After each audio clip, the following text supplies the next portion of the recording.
lens in fiction. Yeah. Thank you.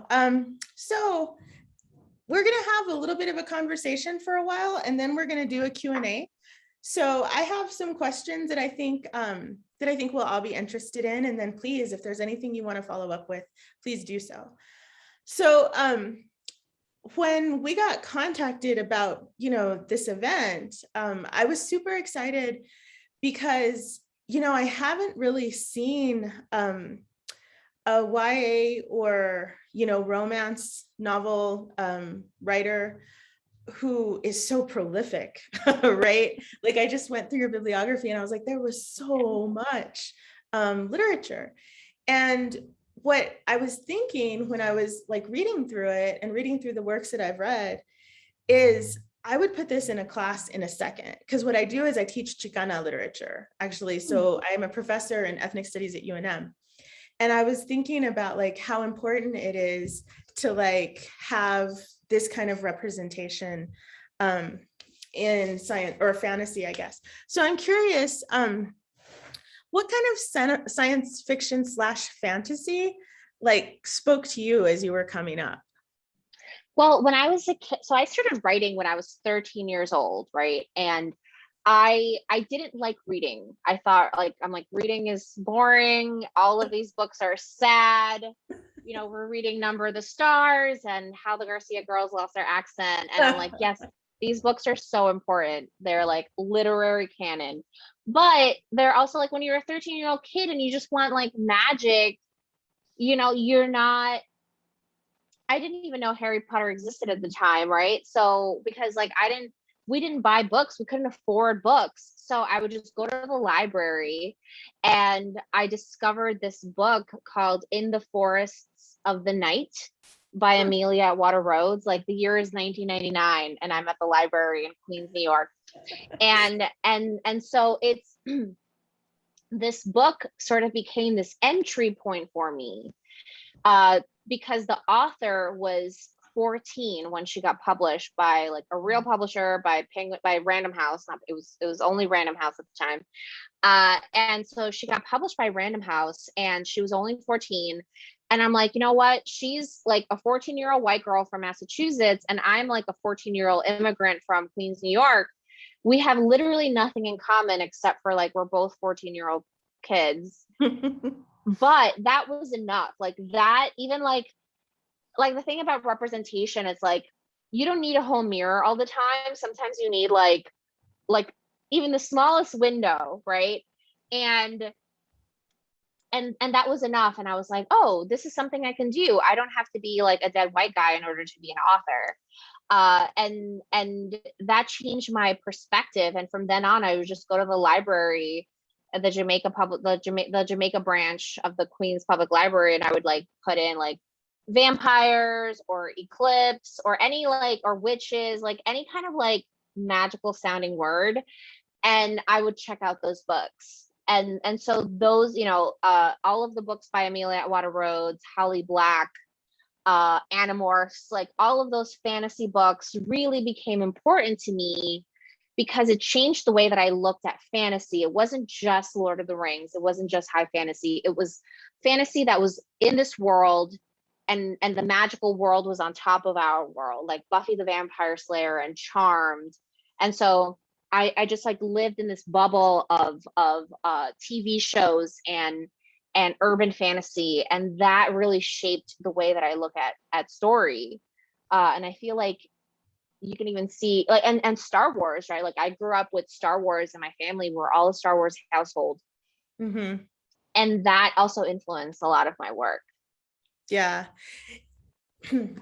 absolutely. So I was coming up probably about 10 years before you were, and I remember looking for the same stuff in the library where I was like, I loved Star Wars. I loved fairy tales, but like not the Disney fairy tales, which is what I appreciate about what I've read in your work. Like I like the gruesomeness of it. And that's what I was always drawn to, was like the gruesomeness and sort of the darkness. And I really see that in what you were writing and what you have been writing. So what is it that you think draws young people to that kind of thing? Like, what was it that drew you to sort of that? I don't want to call it goth or emo, but like, why are you Googling? I was both things. I was so goth and emo. It's funny because like in 2004, I wanted to see this band called Bayside, and I couldn't because my mom wouldn't let me go. Like, why are you going to go to a rock concert? You're like, you're 17. And so I'm going to see them now in 2021. I'm in LA. I'm going to go see this band that's still playing music, Bayside. I'm going to go see them next week or in 2 weeks. And so like, I was very like that goth emo kid, or I wanted to be, but I couldn't afford Hot Topic at the time. So I'm sorry, what was your question? I derail things a lot. No, so do I, because now there's like follow-up questions I want to ask. So actually, I am going to ask, like, my question was really like, why do you think young people are drawn to those genres? I got that. Okay. I think it's escapism. I think that fantasy provides an ability to look at everyday situations behind another wall, like not necessarily rose-colored glasses, but we have a distance from it. So if we look at Star Wars is a war story. There's like a Cold War, a Vietnam War, but it's not, because it's in space and it's a long, long time ago in a galaxy far, far away. And there are space samurai, right? With light swords. And so because of that, we can process the things that bother us in our everyday things and put it in a magical sense. The book Blood and Chocolate by Vivian van de Velde, which was one of my favorite books, about a young girl who is a werewolf princess, basically. And she's going through a lot of changes. Her body is changing. And what's a better analog, a better metaphor for like a young woman or somebody who identifies as a female to like get their period and having like hair grow and like cycle changes and like being in love with two different people. Like, what better metaphor for it than like becoming a werewolf, right? Every single month. That's brilliant. And so like, I think that even in Buffy the Vampire Slayer, you saw these metaphors where, you transform with the magical. And I think that becomes just such a great allegory. And that's why it becomes this like this safe space to experience something that might be taboo or dark in a safe way, because it's in the pages of a book. Mm-hmm. Thank you so much. I love that. That's such a great way of thinking about it. Sorry, I'm still focused on Hot Topic. And I'm like, wow, that's right. So like, and the other thing I was thinking with the werewolf thing is how that is so also tied into the moon, right? And in so many cases, werewolves are associated with like masculinity. And I love that you're kind of turning that on its head, because fundamentally the moon is completely associated with female kind of cyclical kind of, imagery. Energies, yeah. Exactly. I think that's so amazing. So when it comes to the book that you wrote now, this last one, Archaea Divina, what got you sort of thinking about that? Like, that's a new direction you wanted to go in? So The Inheritance of Archaea Divina started off as a short story in an anthology. The book and the short story have almost nothing to do with each other except for imagery. But what I wanted to do was I wanted to write about a family that was really complicated. I wanted to write about a family that was from Ecuador, like me. And I wanted to explore this idea of the things that we inherit, right? Because it's not just the physical traits. Like, I have a very weird relationship with my dad, like a strained relationship with my dad. But out of all of his 10 children, I am the one that looks exactly like him. And so like every day I have to look myself in the mirror and I'm just like, oh, well, there's my dad's face when he was like 25. So, and so like, I think about that shows up in, I guess daddy issue shows up in all of my body of work, but like, the idea of like the things that we take from our family and generations, and how we pass down sometimes like toxic ideas and traits, and what happens when you have a matriarchy and this woman who, at the beginning of the book, Orquídea retreats from the world because the world is not a safe place. And she leaves Ecuador and she goes to the United States, and she settles in this valley. But not everybody gets to do that. Not everybody gets to go somewhere and just be safe and be alone, right? And so I realized that Orquídea's journey is very romanticized, because it's very magical, but it's also like my way of exploring like what would happen if this woman had all the time in the world to heal all of the terrible things that happened to her, and how does she pass on those, like, all of those bruises to the rest of her family.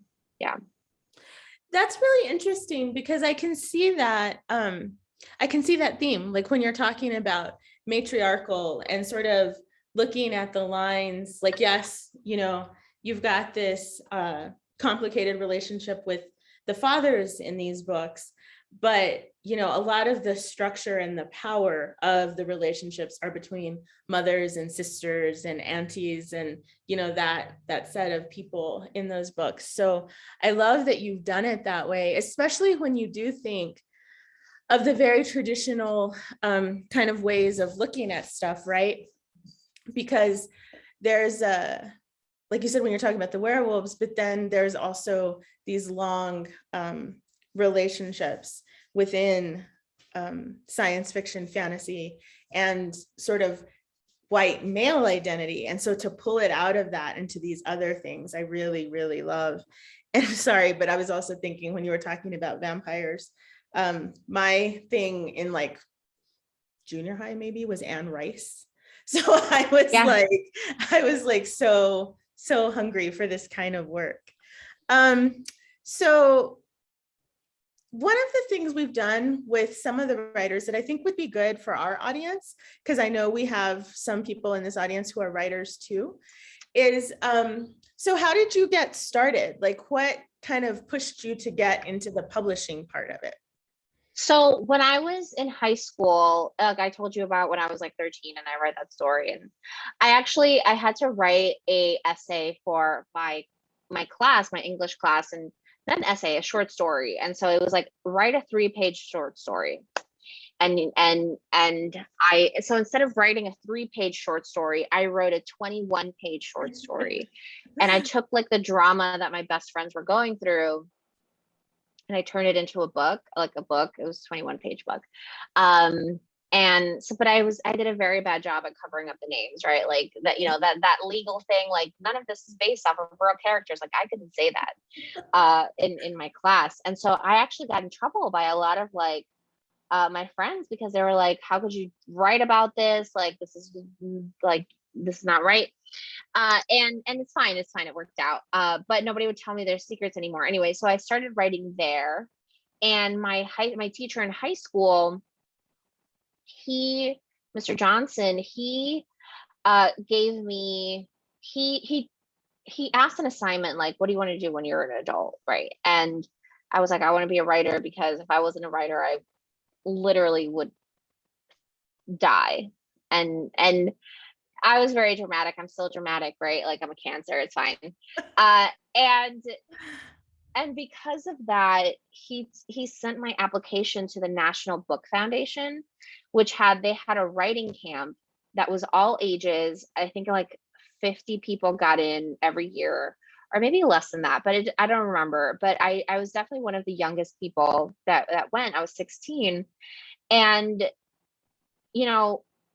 we had to sit and do workshops, like poetry workshops and fiction workshops, as we like we were adults. Like everyone treated everyone the same. And so I got like a crash course into how to write. And when I graduated high school, I said, like, this is what I'm going to do. And I started researching about the publishing industry. I had a subscription to Writer's Digest, which is where I learned how to write a query letter. And so like this is all before Google, I guess. So I was like, Ask Jeeves or yahoo.com, uh, typing in, how to get published. And so all of these resources have been on the internet for so many years, and I would just look them up.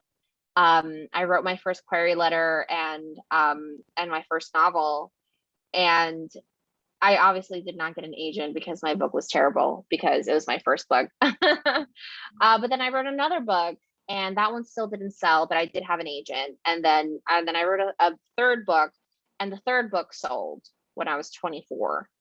And I was still with the same agent. So that was my publishing journey. And then I've just been writing nonstop, and I'll write until they kick me out of the club, I guess. I can see you in the nursing home like 50 years from now. There you go. Yeah, my little. So, because I know this is always a question that's in my head too, is how would you say your experience of growing up as, a child of Ecuadorian immigrants in New York informs your work? And what was that even like? I'm guessing you were growing up in the 90s. Yes. Yeah. 90s, early 2000s. And I think that, my mom worked all the time, nonstop. The people that I really went to for guidance were like my uncle who lived with us. And so like we lived in a 2-family house. It was my mom, my grandmother, my uncle, my other uncle and his wife and their children, my little brother. And so I had a very big family network. And I think that has always influenced my book. If you read a book by me, there's always going to be some family element, unless an editor made me take it out. like my first novel. Because they just don't understand, right? Like, why is this family stuff important? And so, the family aspect really influenced it. My mom, thankfully, never, she never said, you can't be an author, you shouldn't do this. Because I think that she knew that, okay, we came to this country to do other things. But I don't think that she ever pressured me. She did ask me, like, it is probably like a backhanded compliment, but it was like, oh, you argue so well, you should be a lawyer. But she never pressured me to do that because she knew that I'm going to do whatever I want anyway. I've always been very stubborn. Mm-hmm. And once I set my mind to something, I'm just like, this is it. We're going to do this. But I think that like being Ecuadorian in a place where I didn't really grow up around other Ecuadorians. Right. And so it's just been my family. And so now when I meet others, I'm just like, yay, look at us. Look at us. Oh my gosh, I love the backhanded compliment of your mom. I wanted to say, I've dated somebody who came from a family of water signs, and Cancers and Scorpios are terrifying. My mom is a Scorpio. Mm-hmm. Yeah, people terrify me as an air sign. So thinking about though, like New York, right? What is it like growing up in a city like that? Sorry, there's a cat. There's a cat thing about to happen. Unmute, and if you would answer that part, I'm going to try to rescue this one. But what was the question? About like growing up in New York, like in such an urban space, especially in that time period of the 90s. Like, what was that like? New York I grew up for half of my childhood, I grew up in an apartment building. And so the apartment building had a lot of different kinds of families from all over the world. It was mostly immigrants. And so I've always, we had a lot of friends that lived next door. Then I moved to Hollis, Queens. And it just sort of, being in the city made me want to figure out what made New York magical.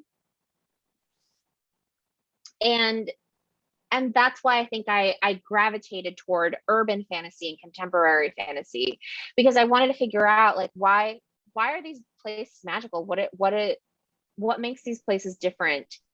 And so the Archaea Divina is a testament to that, and so is my Brooklyn Burgess series. You know, because you did start off kind of talking about like these books that your teachers assigned you, right? Like Julia Alvarez. Do you see your work as part of like that kind of canon of Latinx literature, you know? Because I'm just, you know, again, those are the kinds of books that they give us all the time. Like here's Sandra Cisneros, here's Julia Alvarez, here's Isabel Allende. Do you see yourself as being influenced by those writers? No. And I think that, so I will say that when you write genre, and by genre I mean like anything that's not literary fiction, right? Romance, thrillers, fantasy. When you write genre, I think that there's a lot of snobbery around it, and people just don't have time for you, or they just don't think it's like high art. But sometimes these are the books that connect with people the most, because there are less layers between the reader and the author and the story. And so my book Labyrinth Lost is probably never going to be next to like The House on Mango Street. And I get it, right? My book has witchcraft and magic, but it's still a Latino family living in New York, trying to survive and making mistakes and figuring it out. And the culture is the culture is magic, and magic is their culture. So even though like nobody would put us together, I do think it belongs. I think it should be given to younger people, and it should be given to teens to see like, oh, this is a different perspective. Like this is how, because I feel like some people are taught The Hobbit in high school, and I'm like, why is The Hobbit being told? But like we don't get magical stories, right? Yeah. At least mine is contemporary fantasy, whereas like The Hobbit is completely made up.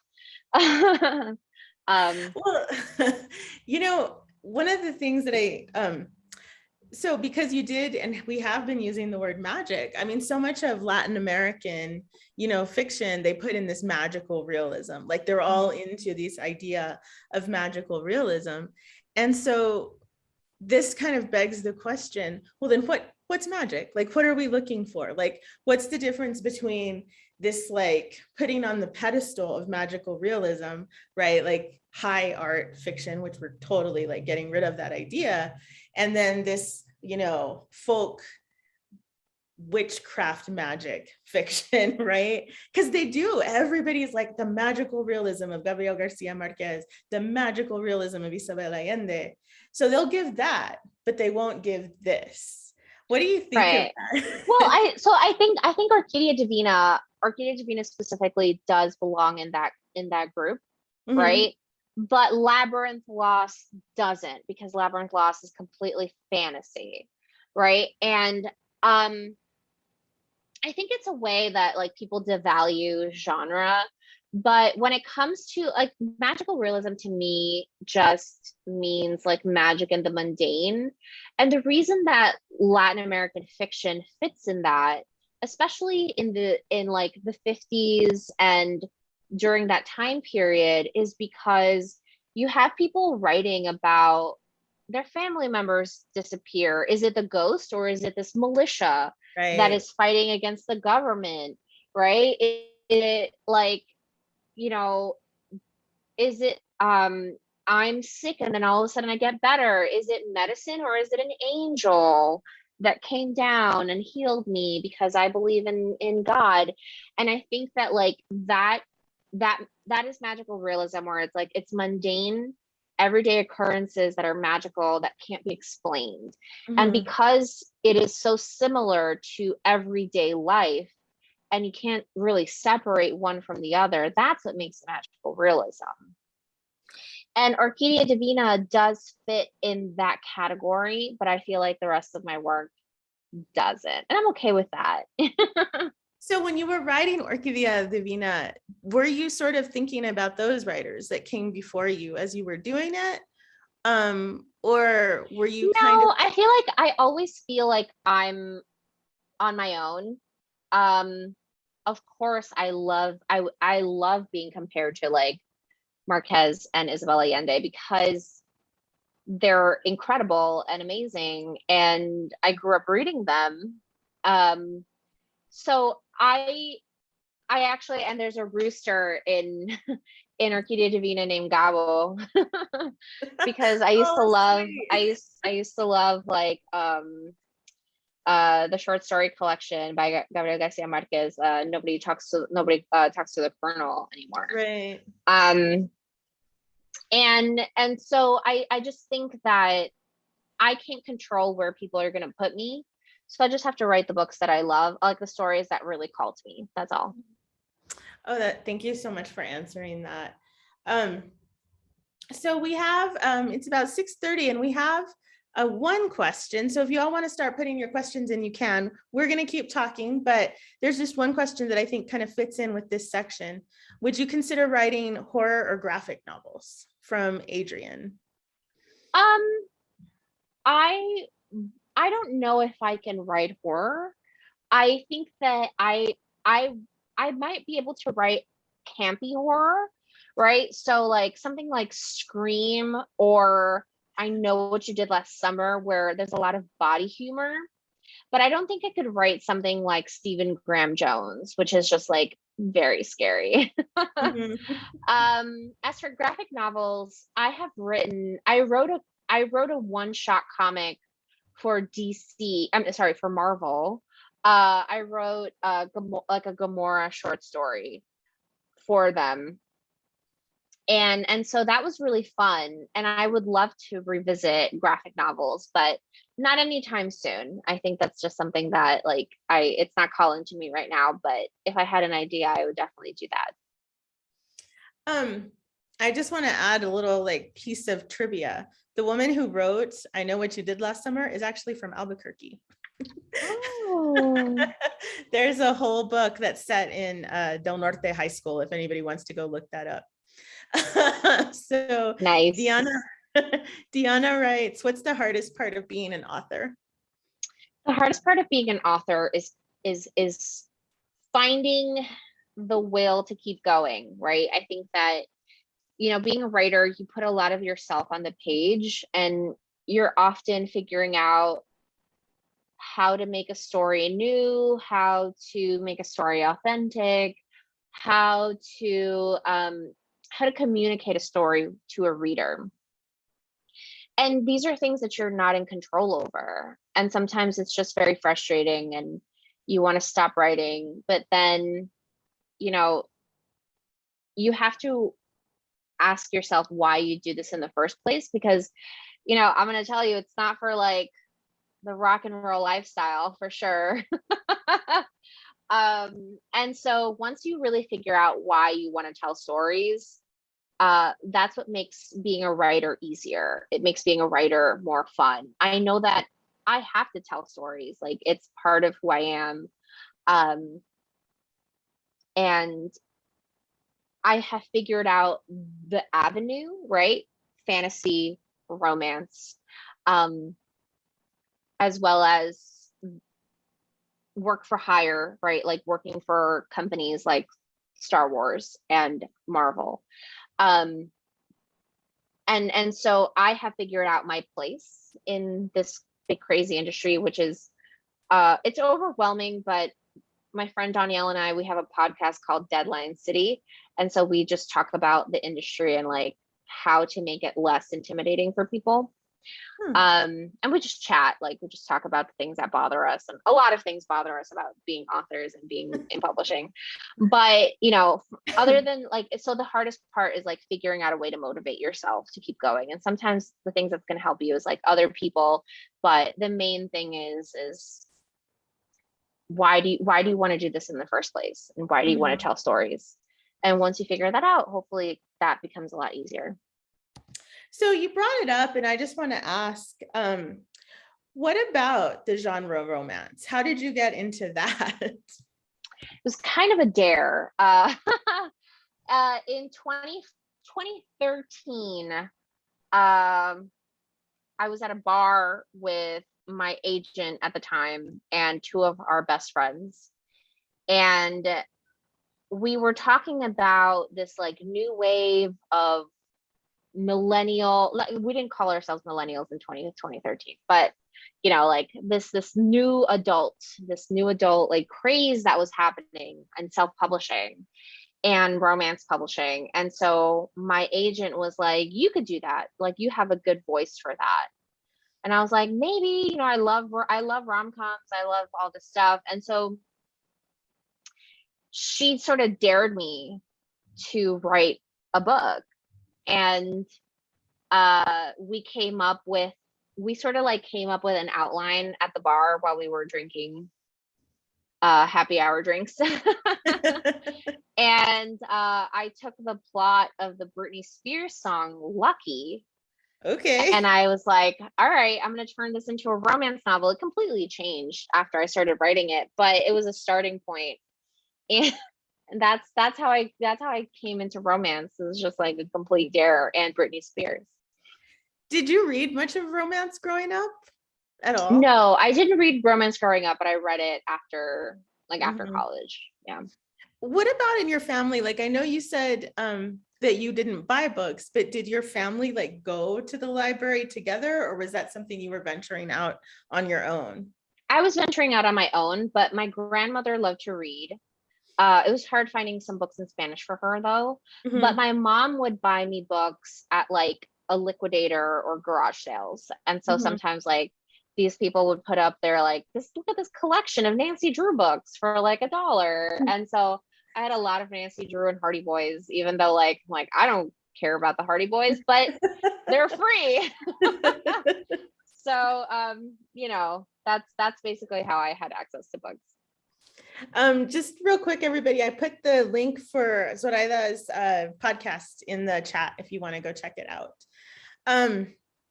So, you know, you also talked about camp, right? And it's funny, and I have to confess, I actually never saw the Sarah Michelle Gellar Buffy the Vampire Slayer.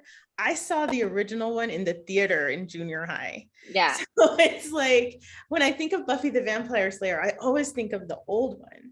And I may be asking a controversial question, but I think it's an important one because we also have another set of vampire, right? Like fiction. Like I talked about Anne Rice, there's Buffy the Vampire Slayer, but then there's also Twilight.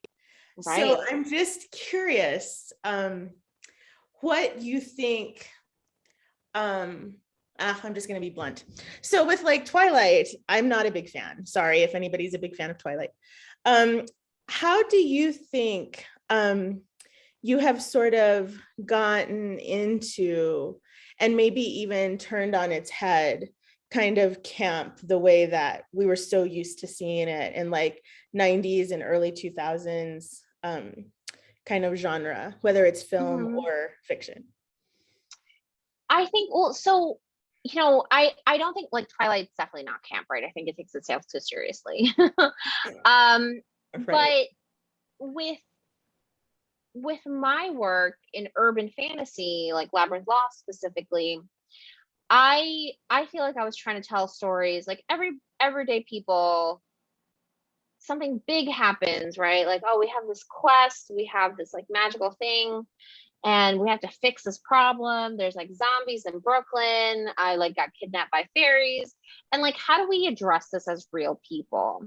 And I think real people are funny, real people make mistakes, real people like have lives, right? And so that's how I feel like I added different kind of voice to those things. With Archaea Divina, it was different because, you know, it's not a campy book. It's a little bit more serious. It's a little strange. There's like weird magic. And so I'm sort of like testing two different parts of the things that I like and like different parts of my brain at the same time. That's actually the next question I was going to ask is like, what's the chronology kind of in your mind of moving from, you know, the stuff you did for young adults, you know, fantasy stuff, to this one, to this latest book?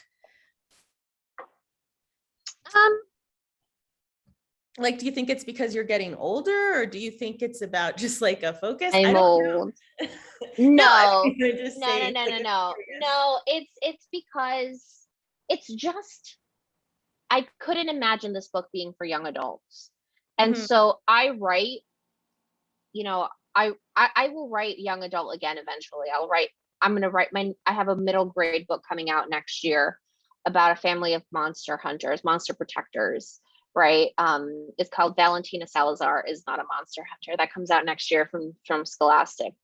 Um, and so like I'm gonna write, if I have an idea for a story, my entry point is the character and the main character. And so I sort of figure out like, okay, where do they belong in this world? Why are they like this? And after that, then I'm like, okay, this is this character is the kind of story that I needed when I was 10, or this story is the story that I needed when I was 17, or this story is the story that I needed when I'm like now an adult, like I guess an adult, like air quotes. And so I write for myself at that age. I don't really write for any sort of chronology. So with Archaea Divina, that's writing for yourself. Yeah. Well, Mm-hmm. what does it fill? Like, what's the piece of you that it fills, would you say? I think it fills an Ecuadorian family that it's not really, it's a story that has tragedy, but the story is not a tragedy, right? It's about hope. And it's also not like a struggle, like and now we're gonna struggle as immigrants, right? Like it's not that kind of story. It's like a story about like finding your place, finding home, finding who you are and why these magical things are happening. Okay, so then that's another thing, because you did use the word hope.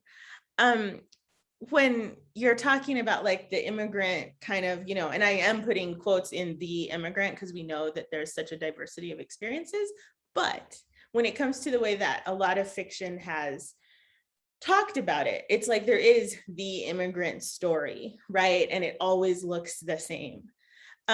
So how would you see your book sort of talking back a little bit to that narrative, or do you see it talking back to that narrative? And then within the context of the last 4 or 5 years, under this previous administration, was that part of like the context in which you were writing this one? So I think that I was writing it as it it doesn't necessarily fit the other types of immigrant stories that there are. Because I think that like Hollywood and the things that publishing chooses to uphold are sort of like the same sad narrative. Right, And of course, exactly. like these things are very real and they happen, but they're not the only story. And I think that like mine is just atypical. Like the story in Orquídea Divina is just atypical because I don't talk about the immigration process. I just talk about like one day they came to America and that's it. And like then they made this home. And that's it. It's not about that journey. It's about what happens after they're there.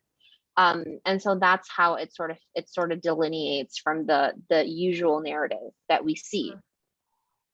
Thank you. I love that, because I think that is important. It's always about the, well, not always, but in a lot of these other books, it's about the crossing and not really the life that gets made on the other side, Mm-hmm. and the kind of agency. And that's another question I had too, is how important is it to you in this book, in Orquídea Divina, to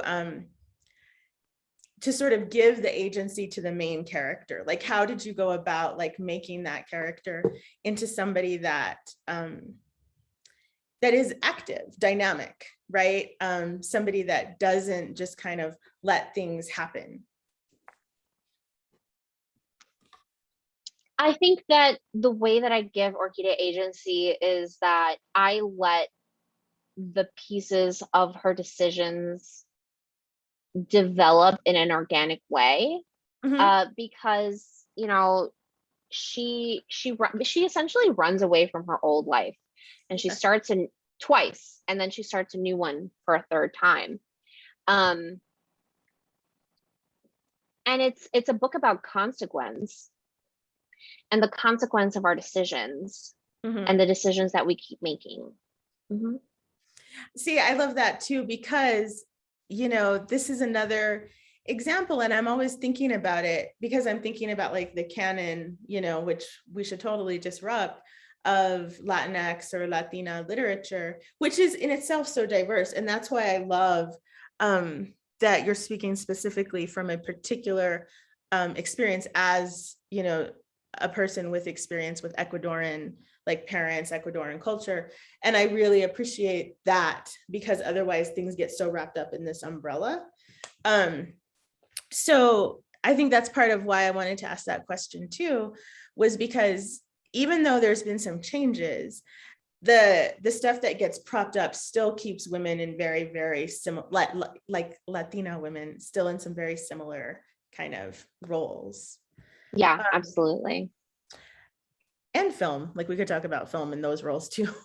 Oh, absolutely, for days. I was like, sort of like, yeah, I was just thinking about film the other day. Does anybody want to add anything in the comments?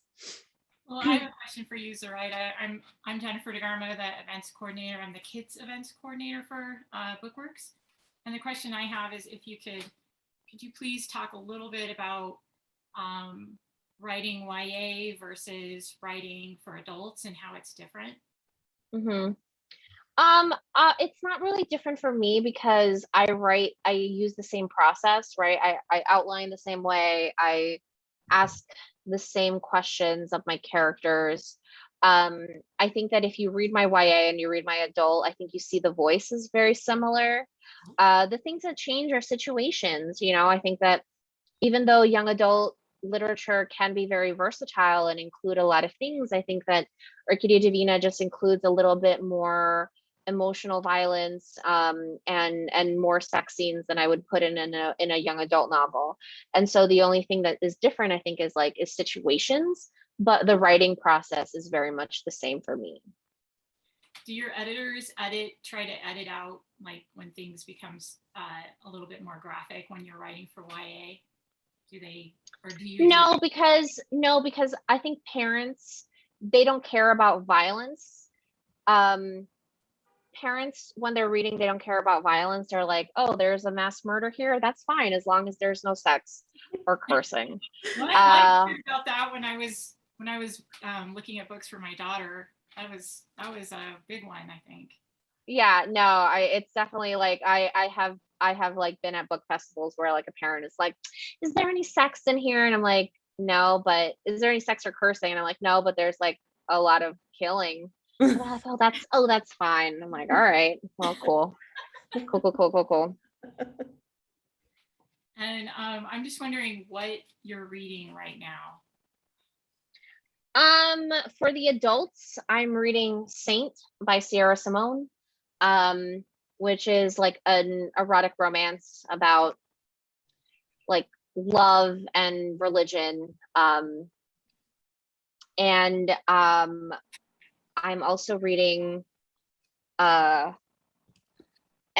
of the Vampire by Jay Kristoff, which comes out a little bit next year. I'm reading like 3 books at a time. I'm also reading You Had Me at Hola by Alexis Daria, which is a phenomenal, it's Latinx romance. It's pitch perfect and such a fun read if you're looking for something a little lighter.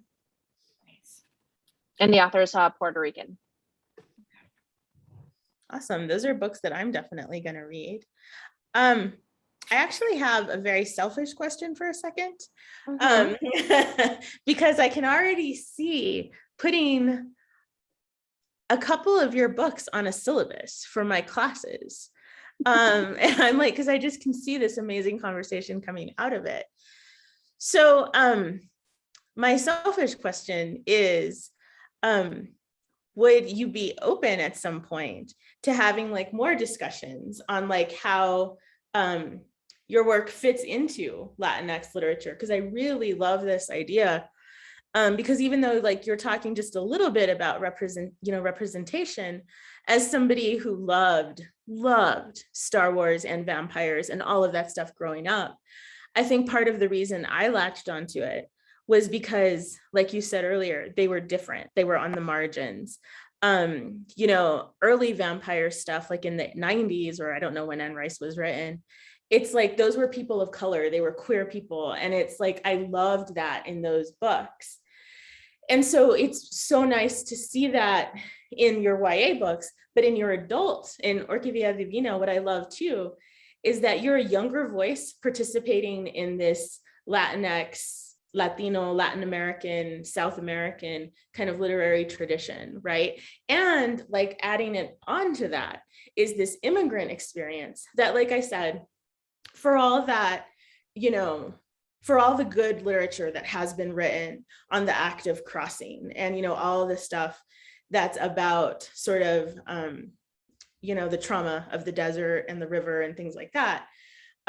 It's nice to have another voice that's saying something a little bit more, not complicated, but maybe contextual about this experience. So that's my very self-absorbed, I have a comment, not a question, which I hate. Yeah.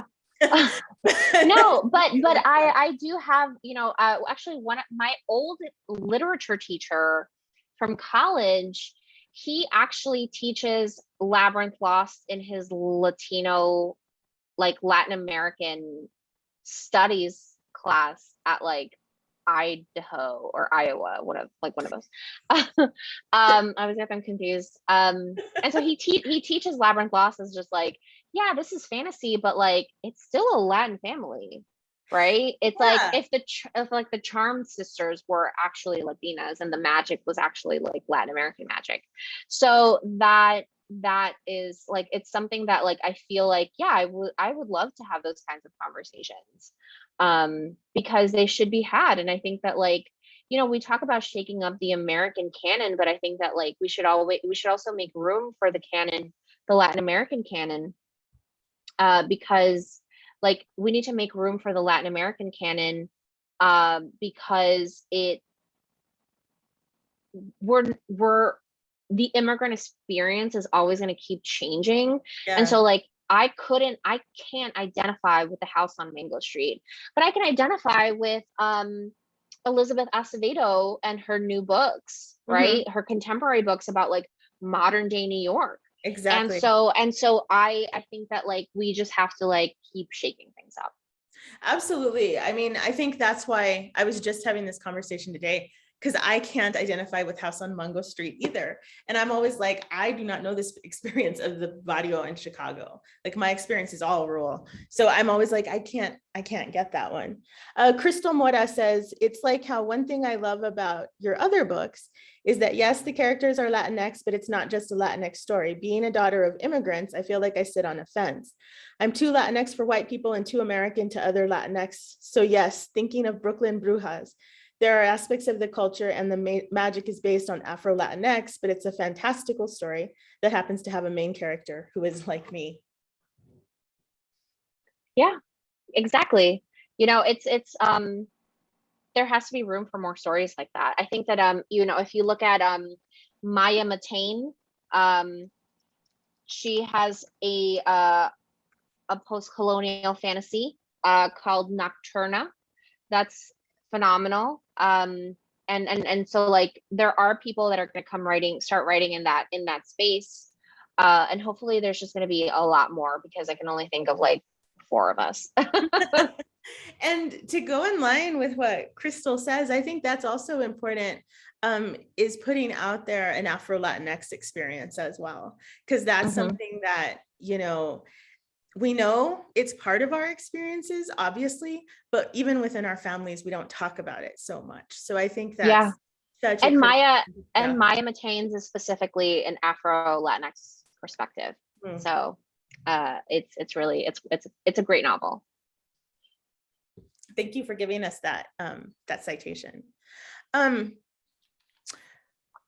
Yeah, so I have a lot more questions, but I want to see if anybody else has anything else that they want to add. It's about an hour now, so we should probably start wrapping it up. Yeah. Okay. Perfect.